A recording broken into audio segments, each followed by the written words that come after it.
Luca Zaia, buongiorno. Buongiorno a tutti. Come va a Venezia? Si sta bene? Bene, sempre bene, avanti. Sì, certo. Allora, so che ha avuto un incontro con chi di dovere, tra cui anche il sindaco di Cortina, per aggiornare un attimo i mondiali di sci, no? Assegnati a Cortina, e quindi si sta lavorando.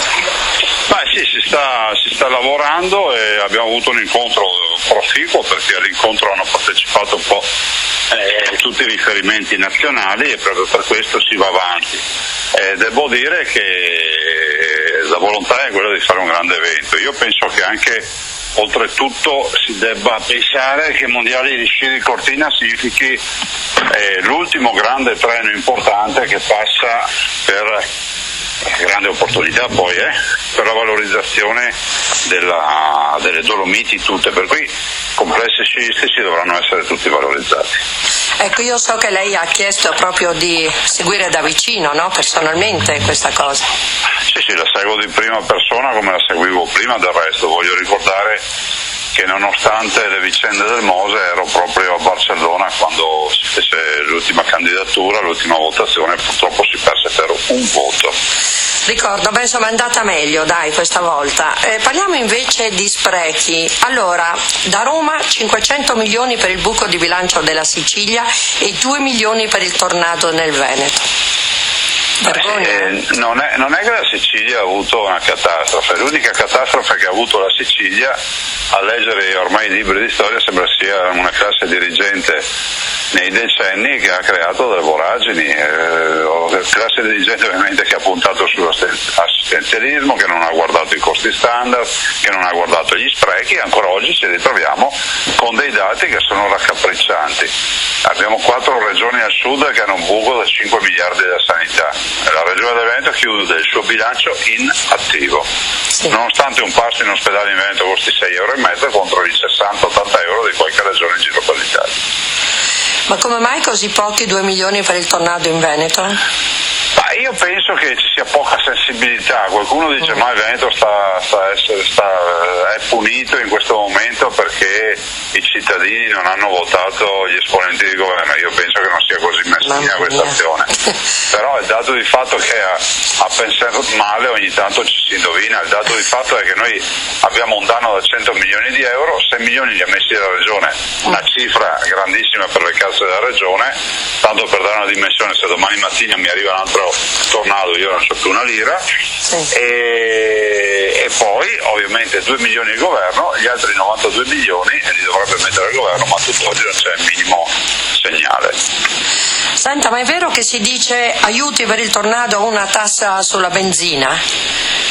No, guardi, la verità è un'altra, che bisognerà costituire un fondo catastrofale anche in Veneto, perché solo l'anno scorso abbiamo, tra l'altro a fine settimana ricorre il primo anno da Refrontolo per il primo anniversario, solo dall'anno scorso abbiamo avuto 32 eventi catastrofali in Veneto. Spesso non si ricordano, ma ci sono stati, a Refrontolo uno per tutti, ma ce ne sono stati molti altri, quindi alluvioni, trombe d'aria e quant'altro. C'è un'opportunità che è quella dell'accisa sulla benzina, però è altrettanto vero che sarebbe una sconfitta dover mettere l'accisa sulla benzina, che del resto hanno messo anche altre regioni, perché il governo non dà soldi. Prendiamone atto, guardiamo come va, certo è che noi dobbiamo andare avanti anche con le opere a tutela del territorio, e sono tante opere, penso alla provincia di Belluno e a tutte quelle opere che abbiamo previsto.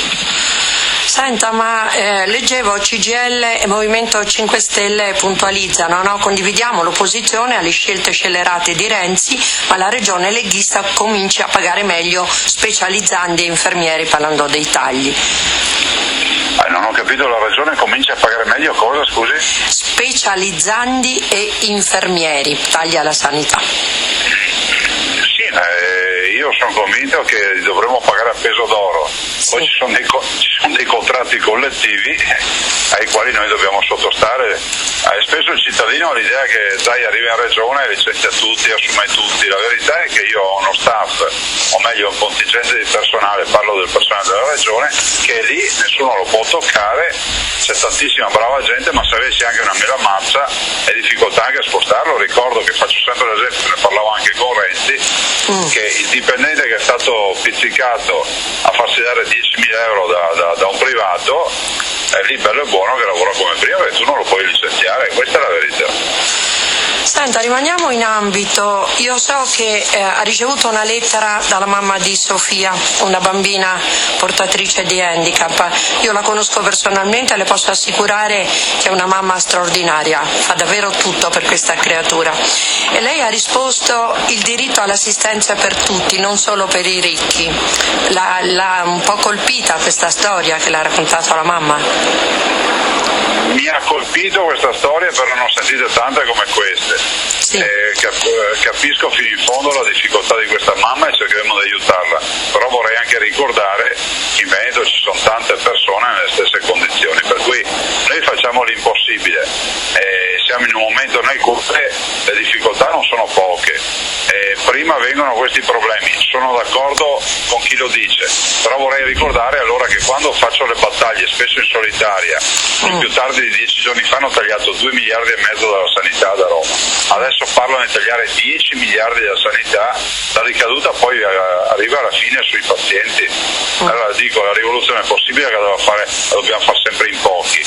Prendiamo coscienza che tagliare sulla sanità vuol dire chiudere servizi, chiudere ospedali. Parliamo anche di treni, il treno delle Dolomiti, insomma, come vede la regione, come la vede Zaia, questa possibilità di allungare un po'? Le correggo la domanda, siccome il treno delle Dolomiti è una mia idea, diciamo, vi spiego che cos'è il treno delle Dolomiti secondo la mia idea. Bene. Che ho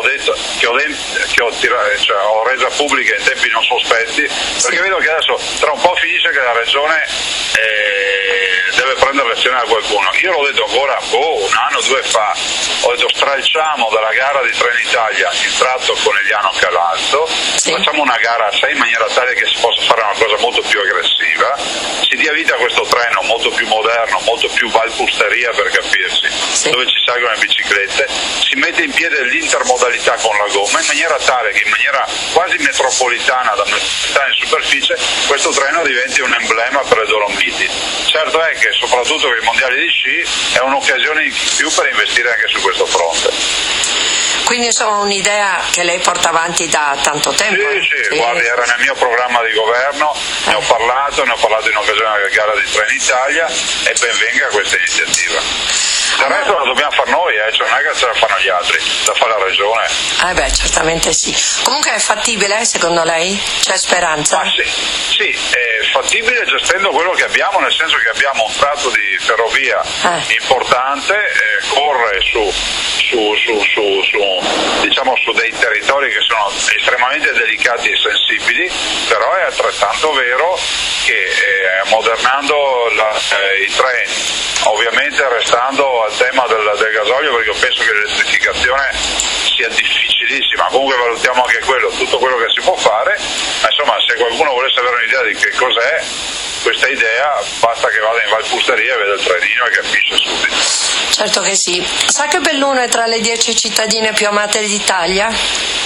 Ma io spero sia addirittura la prima, perché veramente Belluno è una bella città, Belluno rappresenta il biglietto da visita di tutto il territorio bellunese, di una provincia tutta montana, e dà con sé delle perle uniche, parlo di Cortina, parlo di Roccapiedore, Falcade, Sappada, e insomma adesso ne dimentico qualcuno, poi mi arrivano le lettere e le email, Auronzo, insomma tutto. Santo Stefano di Cadore, dove abbiamo visto le processioni di istituzioni andare lì a dare la solidarietà al sindaco, però ricordo che io le mie carte le ho fatte tutte per fare la galleria, i soldi non se ne sono più visti da Roma. Allora un invito che faccio a tutti quelli che sono andati a dire al sindaco hai ragione, hai bisogno della galleria eccetera, che fine avete fatto? Punto di domanda.